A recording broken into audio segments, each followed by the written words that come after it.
The morning light filtered through the streaky windows of Bella Notte as Maya Rodriguez tied her black apron around her waist. The small Italian restaurant wasn't fancy. Just 12 tables with red checkered cloths and a few old black and white photos of Italy on the walls. But it had become her second home over the past 3 years. "You're early again," said Thomas, the elderly cook who'd been working at Bella Notte since before Maya was born. He was already chopping onions in the kitchen, his knife moving with the confidence of someone who had performed the same task thousands of times. Maya shrugged and smiled. "Couldn't sleep. Figured I might as well come in and roll silverware." What she didn't tell him was that she'd been up until 2 a.m. playing her keyboard with headphones on, losing herself in Chopin until her fingers ached and her neighbor had thumped on the wall, complaining about her moving around too much in the middle of the night. She settled into the familiar routine, wiping down menus, filling salt and pepper shakers, checking that the specials board was updated. By the time the first customers arrived for lunch, she had shifted fully into waitress mode. That version of herself that remembered everyone's orders without writing them down, that laughed at the right moments, and that kept her life story tucked safely away. "Maya, how's my favorite waitress today?" Mr. Abernathy called out as he settled into his usual corner table. He came in every Tuesday for the lasagna special, always alone, always with the same dog-eared mystery novel. "I'm doing just fine, Mr. Abernathy." "The usual? You know it. And some of that bread with the olive oil, please." She moved between tables with practiced efficiency. Smile, take order, deliver food, check in, bring check, repeat. The rhythm of restaurant work was its own kind of music, predictable in structure but with enough variations to keep her on her toes. She liked that she could do this job well while keeping part of her mind elsewhere. During the afternoon lull, Maya sat at the bar folding napkins while Luis, the manager, counted the lunch receipts. "You look tired," he observed, not unkindly. "Just didn't sleep great," she replied, the half-truth coming easily. "I'll be fine for dinner shift." Luis nodded, used to her taking double shifts. "You know, you've been here 3 years and I still don't know much about you. Where'd you learn to work so hard?" Maya's hands paused briefly on the napkin she was folding. "My mom. She worked 2 jobs most of my life. It wasn't a lie." Her mother had cleaned houses during the day and offices at night, somehow still finding time to take Maya to piano lessons in between. The memory brought a familiar ache. Her mother had been so proud when Maya got the scholarship to the conservatory, had worked so many extra hours to buy her that first proper dress for recitals. "She must be proud of you," Luis said. Maya nodded and focused on the napkins. Her mother had been dead for 4 years now. The medical bills had devoured everything, including Maya's future. "Actually," Luis continued, oblivious to her discomfort, "I've been meaning to talk to you. We're thinking about bringing in some live music on weekend evenings. Nothing fancy, just a pianist for ambiance. You know anyone who might be interested? Pay wouldn't be much, but they'd get free dinner." The irony almost made her laugh. Instead, she shook her head. "Don't know any musicians, sorry. Worth a shot. I'll put an ad online." The dinner rush came and went. By 11, Maya's feet ached as she counted her tips. A decent night, enough to put a little away toward next month's rent. She changed out of her work shoes and slipped on her worn sneakers, calling goodnight to Thomas, who was still cleaning the kitchen. Outside, the night air had turned cool. Maya pulled her jacket tighter and began the 15-minute walk to her apartment. The city hummed around her. Late-night stragglers from bars, taxis honking, music drifting from open windows. She walked quickly, earbuds in, though she rarely played music through them. After a day of restaurant noise, she craved silence. Her apartment building sat wedged between a laundromat and a convenience store. The elevator was perpetually out of order, so she climbed 4 flights of stairs, her legs protesting each step. The apartment was small, just 1 room with a kitchenette in the corner and a bathroom barely big enough to turn around in. But it was clean, and it was hers, and most importantly, it fit her keyboard. The Yamaha digital piano wasn't top of the line, but it had weighted keys that felt almost like a real piano. She'd bought it second-hand 2 years ago, spending nearly a month's rent. It sat against the wall, headphones neatly placed on the bench. Maya dropped her bag and jacket on the bed and went straight to the sink, washing her hands thoroughly, scrubbing away the smell of garlic and cleaning solution. Then she changed into sweatpants and an old t-shirt from her conservatory days, faded now from too many washings. She should sleep. Her alarm would go off at 7 for her morning shift. But her fingers itched for the keys, for the one place where she was still herself. She sat at the keyboard, slipped the headphones over her ears and turned it on. The display lit up with its familiar blue glow. She placed her hands in position, closed her eyes and began to play. Under her fingers, Debussy's Clair de Lune came alive, the gentle notes washing over her like moonlight. She swayed slightly as she played, muscle memory guiding her through the piece she'd first mastered at 14. In her mind, she wasn't in a tiny apartment with paper-thin walls, but on a stage with a gleaming grand piano, the sound carrying through a hushed concert hall. When the piece ended, she didn't open her eyes right away, savoring the echo of the final notes in her headphones.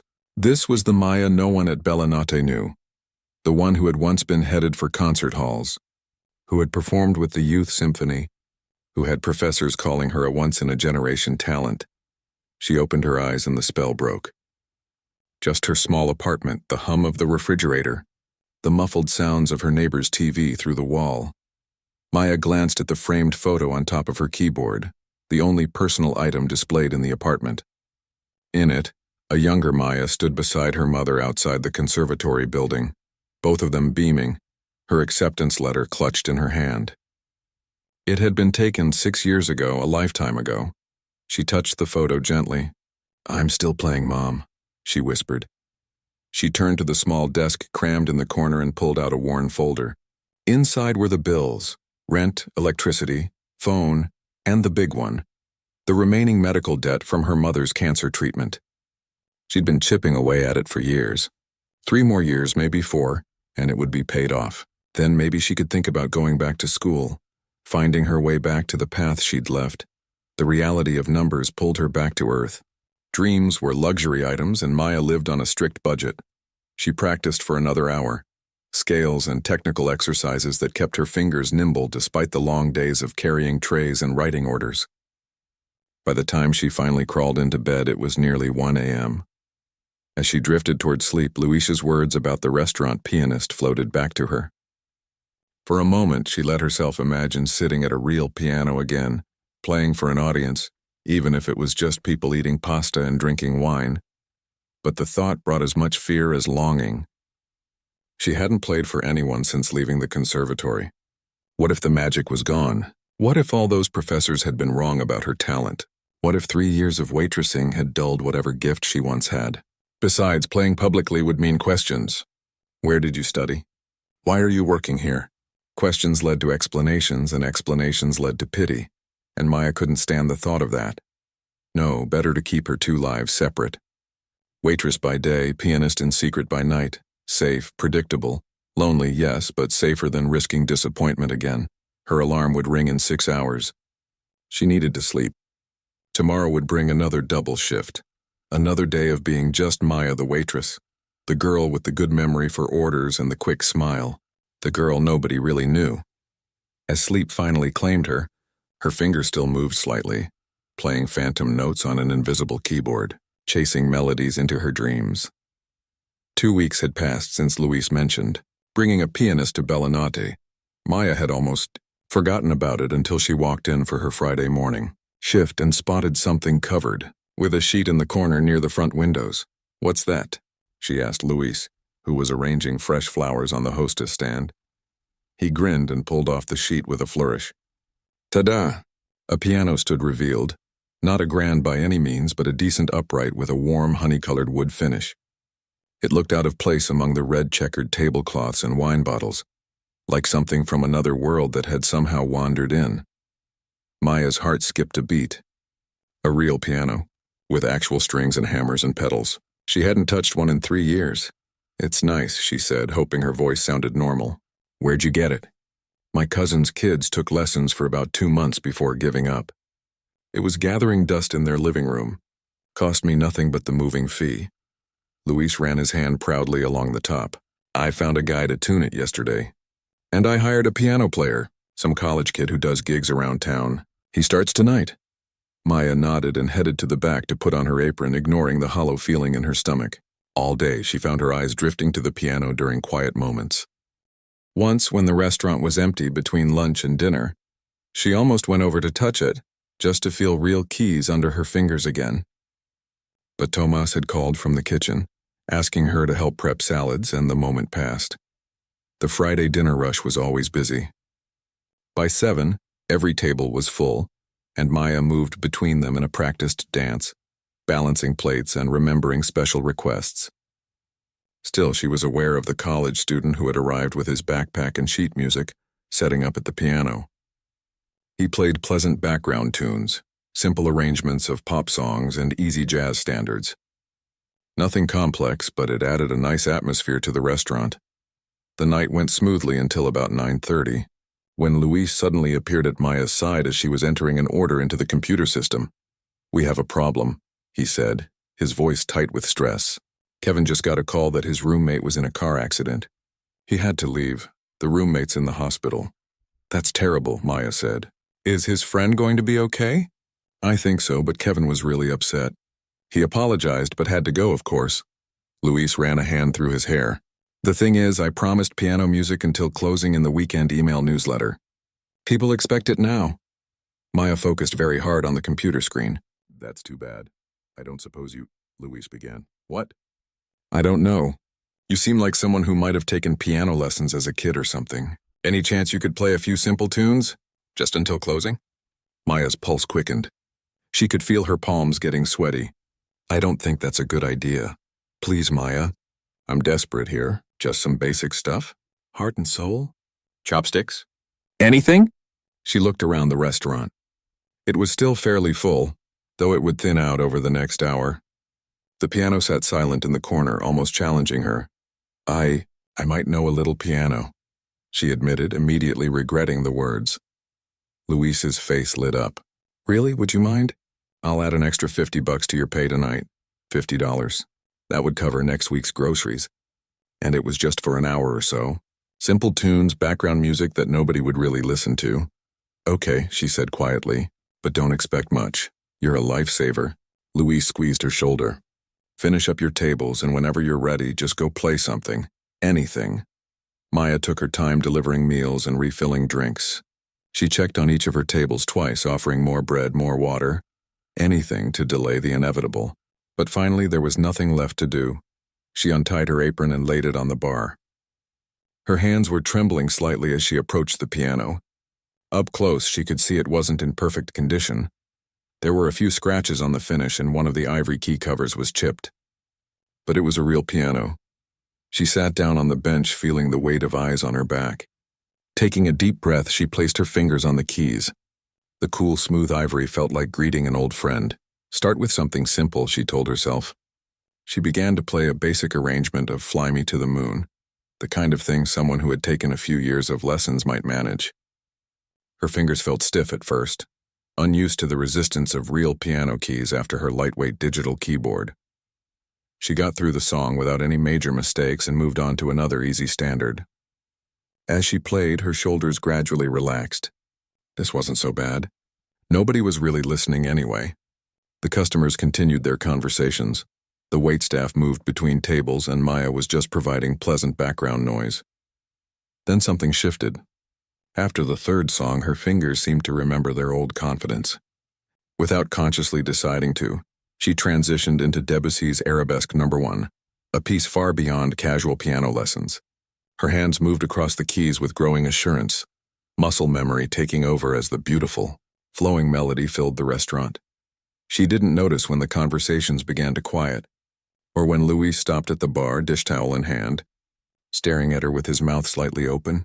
She was lost in the music, in the incredible feeling of playing a real piano again, with its rich resonance and responsive touch. When she finished the Debussy piece, there was a moment of silence, then scattered applause broke out across the restaurant. Maya startled, suddenly remembering where she was. Her cheeks flushed hot with embarrassment. She quickly transitioned to a simpler piece, trying to fade back into the background. But it was too late. People had noticed. A couple at a nearby table whispered to each other, glancing her way. An older man sitting alone actually moved to a closer table to listen. For the next 45 minutes, Maya tried to stick to simpler pieces, but her fingers kept finding their way to more complex music. A bit of Chopin, some Beethoven, even a Bach prelude. It felt like reuniting with old friends. These pieces she had played hundreds of times. Each time she finished something challenging, there would be applause, which only made her more self-conscious. By the time the last customers were paying their bills, Maya's back was damp with nervous sweat. She finished with a quiet rendition of Clair de Lune and stood up quickly, eager to escape the attention, but Luis was waiting for her, his expression a mixture of shock and excitement. "Maya," he said, his voice low. "What was that?" "That wasn't a little piano, that was professional." She shrugged, uncomfortable. "I took lessons for a long time." "Lessons?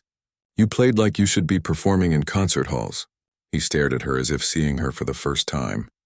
"Where did you learn to play like that?"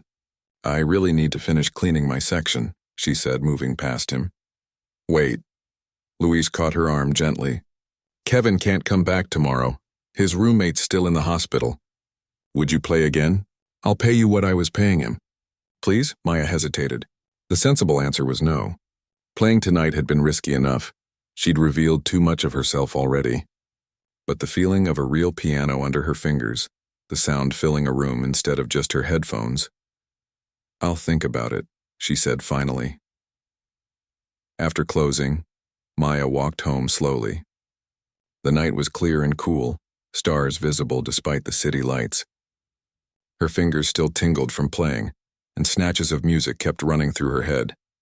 Playing for people again had been terrifying, but also exhilarating. Like a part of herself that had been sleeping had suddenly awakened. Could she really do it again tomorrow? Did she even want to? She thought about the extra money, about the feeling of the piano keys, about the way the restaurant had fallen quiet as she played. At her apartment, she sat on the edge of her bed, staring at the keyboard against the wall.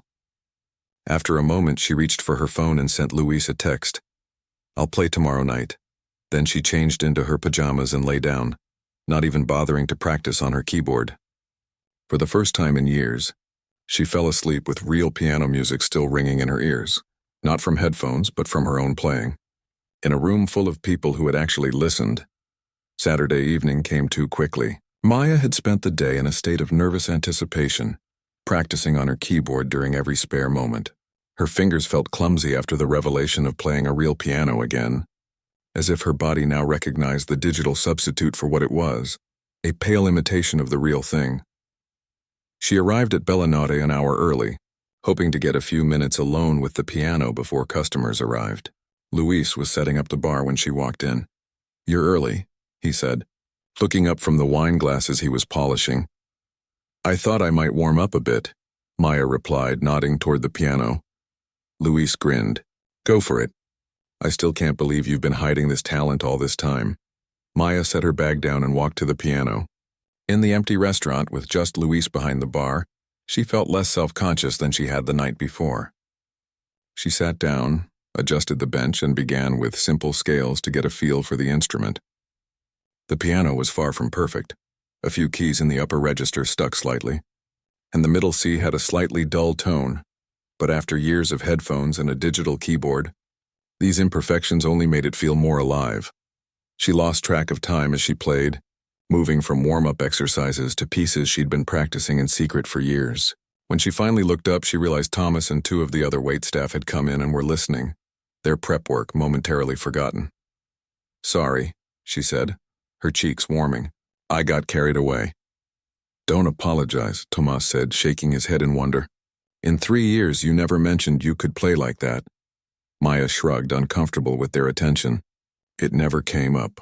She was relieved when they all went back to their work, and she retreated to the staff room to change into her black pants and white shirt, the unofficial uniform of Bellinotte's waitstaff. Tonight would be different, though.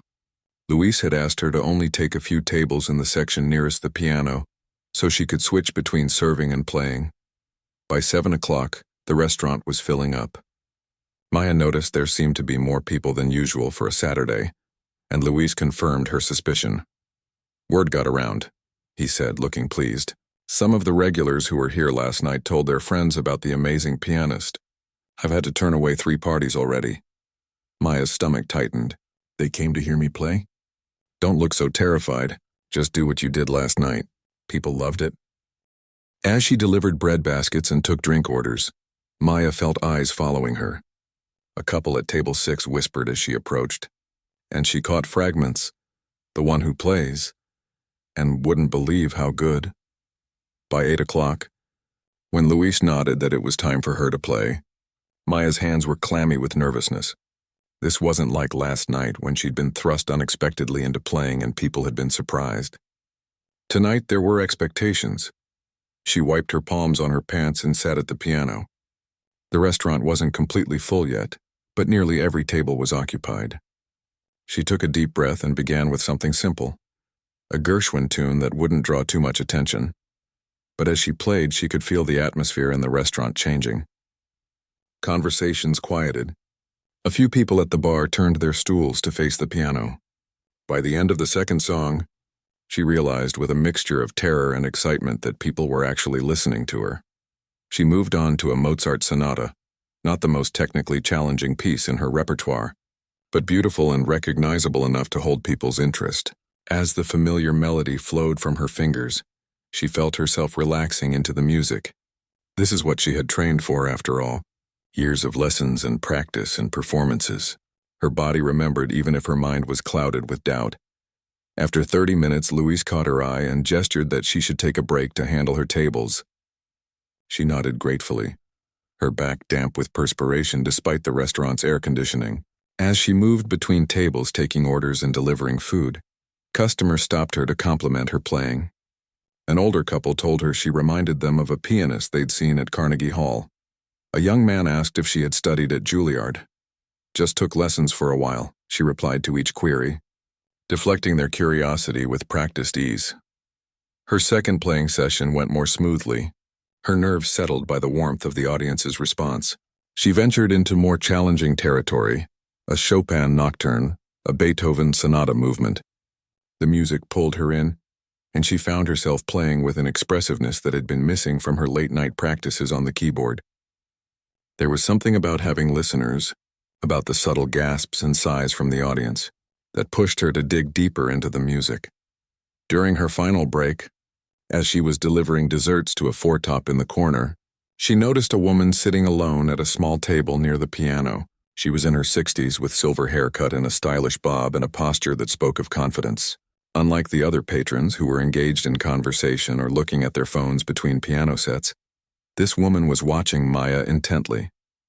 Maya approached her table. "Can I get you anything else? More wine, perhaps?" The woman smiled. "No, thank you. I'm perfectly content." She had a slight accent, French maybe, or Swiss. "But I would like to compliment you on your playing. It's extraordinary." "Thank you," Maya said, ready to move on to the next table. "I particularly enjoyed your interpretation of the Chopin. You have a natural feel for rubato that can't be taught." Maya paused, surprised by the specific observation. Most customers said generic things like, "so beautiful" or "very talented." "Are you a pianist?" Maya asked. "I'm a teacher primarily, though I still perform occasionally." The woman extended her hand. "Eleanor Whitman. I'm the director of the Riverside Music Academy." Maya's heart seemed to stop for a moment. The Riverside Music Academy was one of the most prestigious music schools in the city. Not quite at the level of her former conservatory, but highly respected. "Maya Rodriguez," she replied automatically, shaking the woman's hand. "Tell me, Maya, where did you study? Your technique suggests classical training at a high level." Maya hesitated. "I was at the Eastman School of Music for a while." Eleanor's eyebrows rose. "Eastman? That's one of the top conservatories in the country." "I didn't graduate," Maya added quickly. "Family circumstances." Eleanor nodded, a look of understanding crossing her face. "Life has a way of interrupting our plans." "But talent like yours," she shook her head. "It shouldn't be hidden in a restaurant, lovely as this place is." Maya glanced toward her other tables, looking for an escape from this conversation that was veering too close to painful truths. "I should check on my other customers," she said. "Of course, but I'll stay until closing if you don't mind. I'd like to hear more of your playing." For her final set, knowing that a professional was listening, Maya felt her old performance anxiety returning. She chose her pieces carefully, nothing too ambitious where she might make technical errors, but substantial enough to showcase her musicality. As she played, she was acutely aware of Eleanor watching, her expression thoughtful. By the time the last customers were leaving, Maya was exhausted, emotionally as much as physically. She had just finished wiping down her last table when Eleanor approached her again. "May I speak with you for a moment?" the older woman asked. "Privately?" Louise, overhearing, gave Maya an encouraging nod. "Take your time. I'll finish closing up." Maya led Eleanor to a corner table away from the staff who were cleaning up. They sat down, and Maya braced herself for what was coming. Probably kind but empty encouragement about pursuing her music more seriously. The sort of well-meaning advice that ignored the realities of her situation. "I'll be direct," Eleanor said, placing a business card on the table between them. "We have an opening at the academy for a piano instructor. Beginning students primarily. The previous teacher moved unexpectedly, and we're in something of a bind. After hearing you play tonight, I wonder if you might be interested." Maya stared at the card. "Me teach at Riverside?" "The position includes access to our practice rooms and performance spaces. And while the salary isn't extraordinary, it would be steady. More importantly, it would put you back in a musical environment." I haven't played seriously in years," Maya stammered. "And I never finished my degree." Eleanor waved this away. "Degrees are pieces of paper. Talent and ability are what matter. And you have both in abundance." She leaned forward. "Something brought you to that piano yesterday. Call it fate, call it chance. But I believe people with extraordinary gifts have a responsibility to use them." Maya looked down at her hands, waitress hands now, with short nails and a small burn on one thumb from a hot plate. But still a pianist's hands with long fingers and muscle memory built from thousands of hours of practice. "Can I think about it?" she asked quietly. "Of course." Eleanor stood up. "My number is on the card. Call me when you're ready, but don't wait too long. Talent needs nurturing, and yours has been neglected for too long already." After Eleanor left, Maya sat alone at the table, the business card like a live coal in her hand. Outside the restaurant windows, the city night pulsed with its usual energy, traffic and pedestrians and the distant wail of a siren. Inside, she could feel her carefully constructed life trembling at the edges, like a picture going out of focus. For 3 years, she'd been Maya the waitress, reliable and hardworking and unremarkable. The piano had been her private solace, a secret garden she visited only in the safety of her apartment, with no one to judge or expect or demand. But now the door between her two worlds had been flung open, and she wasn't sure if she was brave enough to walk through it. 3 days passed before Maya worked up the courage to call Eleanor. The business card sat on her keyboard, a constant reminder of a choice she wasn't sure she was ready to make. During her shifts at Bella Notte, Louise kept asking if she'd heard anything more from that music school lady, and Maya kept deflecting, saying she was still thinking about it. On Tuesday afternoon, during the quiet hours between lunch and dinner service, she finally stepped outside the restaurant and made the call. Eleanor answered on the second ring, her voice warm with recognition when Maya introduced herself. "I was hoping you'd call," Eleanor said. "Have you had time to consider my offer?" "Yes," Maya replied, her voice steadier than she felt. "I'd like to learn more about the teaching position." "Wonderful. Can you come to the academy tomorrow morning?" "Around 10? I can show you around and introduce you to some of the faculty." Maya hesitated. "I'm scheduled to work. Bring your calendar. If this is a good fit, we can discuss schedules that would allow you to transition gradually." After hanging up, Maya leaned against the brick wall of the restaurant, her heart racing. What was she doing? She hadn't set foot in a music school in 3 years. She'd walked away from that world, or rather it had been taken from her by circumstances beyond her control. Did she really want to step back into it now? But the memory of playing a real piano again, of hearing the richness of the sound filling a room instead of just her headphones, pulled at her. And there was something else. The faces of the people in the restaurant as they listened, their expressions of surprise and delight. She had forgotten what it felt like to share music, to watch it touch others. The next morning, Maya put on the nicest outfit she owned, black pants and a blue blouse she usually saved for job interviews, and took the bus across town to the Riverside Music Academy. The building was smaller than her old conservatory, housed in a converted Victorian mansion with a modern addition at the back. A sign by the entrance displayed the Academy's logo, a stylized treble clef. Inside, the foyer was busy with activity. A young man with a violin case hurried past her. Two teenage girls sat on a bench. Sheet music spread between them as they discussed something in hushed tones.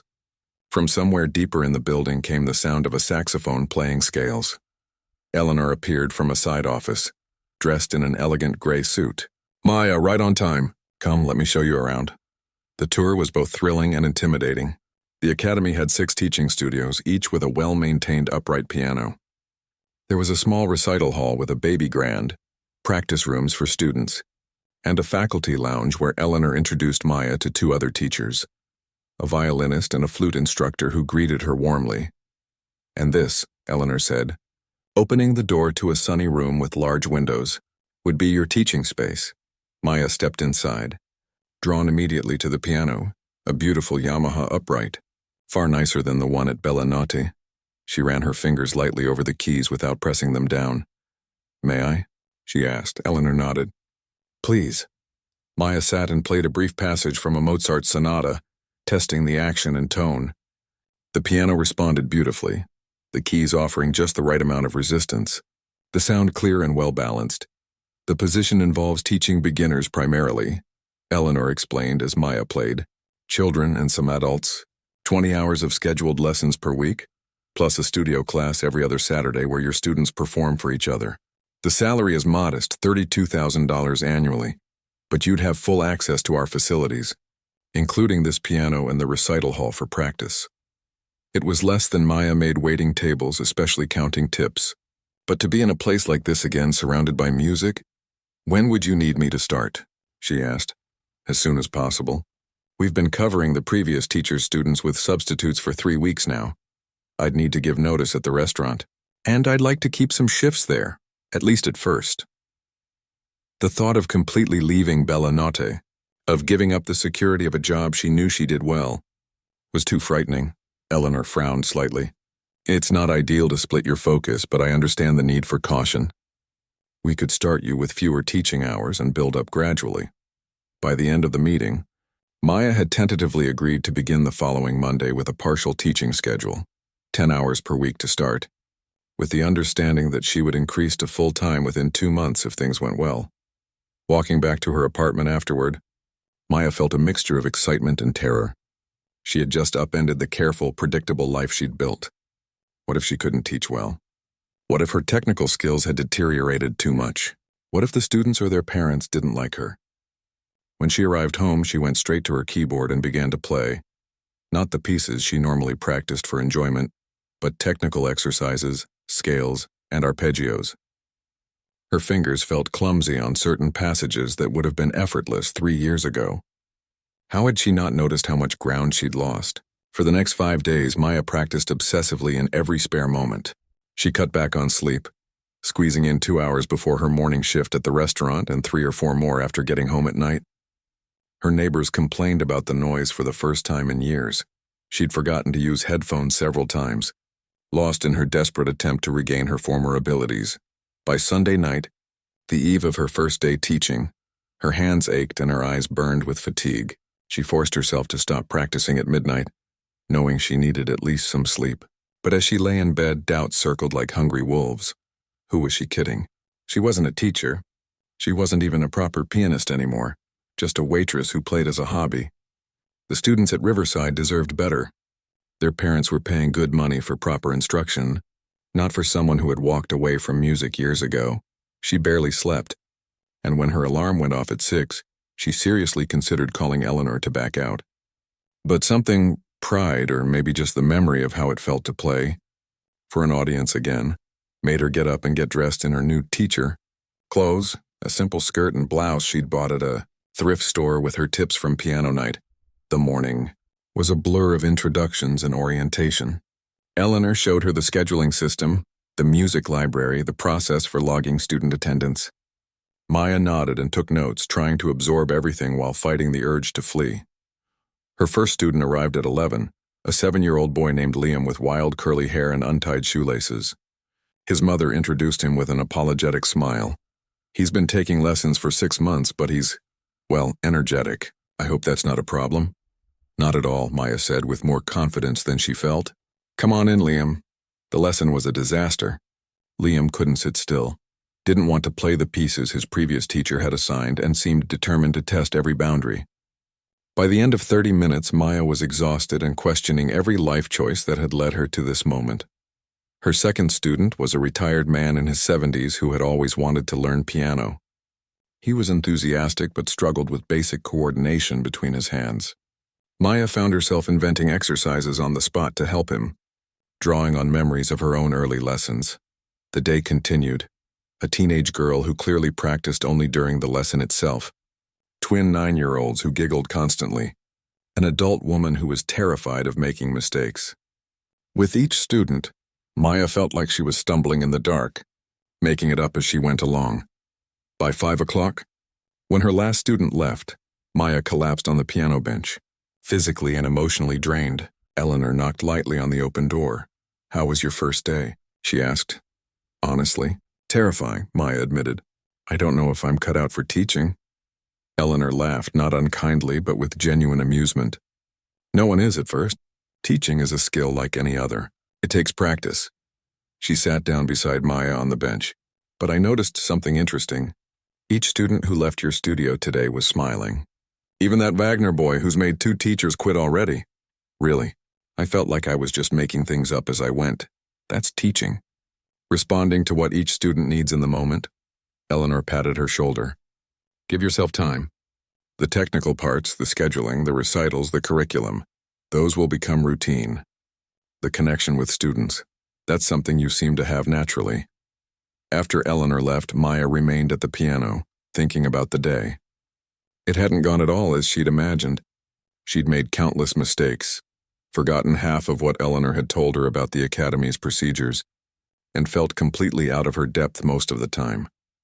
But there had been moments, like when she'd shown Liam how to make the piano sound like raindrops, and his whole face had lit up, or when the retired man had finally played a clean C major scale and pumped his fist in victory. Maybe she didn't have to be perfect. Maybe she just had to be a little better tomorrow than she'd been today. Maya placed her hands on the keys and began to play. Not a technical exercise or a piece she was struggling with, but a simple Chopin prelude that had been one of the first real pieces she'd learned as a child. As the familiar notes filled the room, she felt something shift inside her. Not confidence exactly, but possibility. This new path wouldn't be easy. She still had mountains of debt to pay off. Her technique still needed hours of work to return to its former level. She still had no idea if she could actually be a good teacher. But for the first time in 3 years, she was moving forward instead of just surviving. And that at least felt like a start. 6 months passed in a blur of lessons, practice, and change. Maya had settled into a rhythm, teaching at the Academy 5 days a week while keeping 1 dinner shift at Bella Nutt on Saturdays. Her schedule was exhausting but fulfilling in a way her life hadn't been for years. Today was a milestone, the spring recital, where her students would perform for their families and friends. Maya had been preparing them for weeks, helping with piece selection, working on stage presence, and holding extra practice sessions for those who needed it. She arrived at the Academy 2 hours early, her concert black dress carefully folded in a garment bag. The recital hall was already buzzing with activity. Staff arranging chairs, the custodian polishing the baby grand one last time, and Eleanor reviewing the printed programs. "There you are," Eleanor said, looking up with a smile. "How are you feeling?" "Nervous," Maya admitted. "More nervous than when I used to perform myself." "That's teaching for you. Their success feels more important than your own." Eleanor handed her a program. "I've put you on the schedule too, by the way. Just 1 piece at the end." Maya stared at the program. There at the bottom of the list, after all 23 of her students, Maya Rodriguez, Chopin Ballade No. 1 in G minor. "I didn't agree to perform," she said, her mouth suddenly dry. "Consider it a gentle push. You've been practicing it for months. I've heard you in the mornings before your students arrive." Eleanor's expression softened. "It's time, Maya." Before she could argue further, parents and students began arriving, and Maya was swept up in organizing her nervous pupils, checking their sheet music, and offering last-minute encouragement. The recital itself passed in a whirlwind. Maya sat in the front row, beaming with pride as each of her students performed. Some played flawlessly, like Chen, the serious 12-year-old who had recently mastered a difficult Beethoven sonata movement. Others made mistakes but recovered well, like Liam, who had grown from the fidgety boy of her first day to a still energetic but more focused young musician who played a jazzy piece with genuine enthusiasm. As her last student finished and took a bow, Maya felt a wave of accomplishment wash over her. These kids had grown so much under her guidance, even when she doubted herself, even on days when her own playing felt rusty and her confidence wavered. She had still given them something valuable. Then Eleanor was at the microphone, announcing the final performer. We have a special treat to close our program today. Many of you know Maya Rodriguez as your children's dedicated teacher. What you may not know is that she is also an extraordinary pianist in her own right, a former student at the prestigious Eastman School of Music. Please welcome her to the stage. The applause caught Maya off guard. She looked around to see her students watching expectantly, some giving her thumbs-up signs or encouraging nods. In the back of the hall, she spotted Luis and Thomas from Bella Notte, who must have come straight from the lunch shift. With shaking legs, Maya walked to the piano and sat down. It had been 3 years since she'd performed formally, in front of a quiet audience who was there specifically to listen. Her heart hammered so loudly she was sure the front row could hear it. She placed her hands on the keys, took a deep breath, and began to play. The Chopin Ballade was a piece she had loved since she was 16, with its lyrical opening that built gradually into passionate, technically demanding passages. She had been practicing it in private for months, working through the rusty patches in her technique, relearning the muscle memory of the most difficult sections. The first few measures came out tentatively, her hands still stiff with nerves. But then something shifted. The music itself seemed to take over, flowing through her fingers as naturally as breathing. The nervousness faded, replaced by a deep focus on the story the piece was telling, its journey from simplicity to complexity and back again. By the time she reached the powerful final section, Maya had forgotten about the audience, about her insecurities, about the years spent away from music. There was only Chopin's beautiful architecture of sound, and her hands bringing it to life. When the final chord faded, there was a moment of complete silence before the audience burst into applause. Maya looked up, dazed, to see people standing. Her students were cheering. Luis was whistling loudly from the back row, and Eleanor was wiping away a tear. After the recital, as parents and students gathered in the lobby for refreshments, Maya found herself surrounded by people offering congratulations, both on her students' performances and her own. I had no idea my son's teacher was so talented, one mother said, shaking her hand. No wonder Liam has started practicing without being reminded. Will you perform more often? Asked Chen's father. My son was very impressed. He said he wants to play like you someday. Luis and Thomas pushed through the crowd to reach her. That was something else, Luis said, giving her a quick hug. The restaurant's not the same without you there every night, but now I see why you had to do this. You should have told us years ago, Thomas added. We would have bought a better piano. Maya laughed, feeling lighter than she had in years. The piano was fine. I just wasn't ready. Later, after everyone had left and Maya was gathering her things to go home, Eleanor appeared in the doorway of her studio. That was magnificent, she said simply. How does it feel to be back? Maya considered the question. Like waking up, she said finally. Like I've been half asleep for 3 years. I have a proposition for you, Eleanor said, sitting down in one of the student chairs. The summer music intensive program needs another instructor. 8 weeks, advanced high school students preparing for conservatory auditions. The pay is better than regular teaching, and it includes a solo recital opportunity for faculty. Maya hesitated only briefly before nodding. I'd like that. Thank you. Don't thank me. You earned it. Eleanor stood to leave, then paused. Oh, and I ran into your friend Luis at the reception. He mentioned the restaurant has installed a new piano. Apparently business has been so good on the nights you play that he decided to invest in a better instrument. He hoped you might still come in once in a while. I promised him I'd still play on Saturday nights, Maya said with a smile. It's where this all started, after all. That evening, Maya walked home in the gentle spring twilight, her dress bag over one arm, a bouquet of flowers from her students in the other. The city felt different somehow, or perhaps it was she who had changed, seeing possibilities where before she had only seen obstacles. Her apartment building came into view, And for the first time, she didn't feel a pang of disappointment at returning to her tiny space. In fact, she had news for her landlord. She'd be moving out next month to a slightly larger place closer to the academy. It would still be small, still modest, but it would have room for something she'd been saving for, a used upright piano she'd found for sale at a reasonable price. No more headphones, no more digital substitutes, a real piano of her own. As she climbed the stairs, Maya mentally reviewed her schedule for the coming week. Lessons Monday through Friday, her Saturday shift and performance at Brilliance, Sunday morning practice, then coffee with Eleanor to plan the summer program. The medical debt wasn't gone yet, but with her combined income from teaching and her remaining restaurant shift, she was making larger payments each month. Another year, maybe less, and that burden would finally be lifted. In her apartment, Maya put the flowers in a vase and changed into comfortable clothes. It was late, but she wasn't tired. She sat at her keyboard, soon to be replaced, and began to play quietly. Not Chopin this time, not a piece to impress an audience or showcase technique, but a simple Schumann melody that her mother had loved.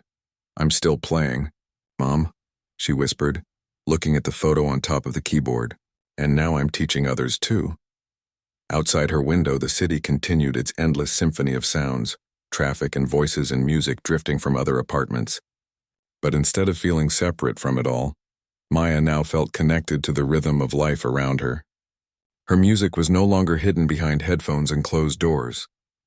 It had become a bridge, to her students, to her colleagues, even to the restaurant customers who came specifically to hear her play. The path ahead wouldn't be easy.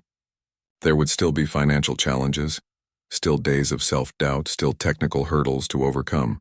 Her playing might never reach the level it would have if she'd been able to complete her conservatory training. But for the first time in years, Maya was looking forward rather than back. The hidden pianist was hidden no more. And that, Maya realized as her fingers found the final gentle chord of the Schumann piece, was the most beautiful music of all.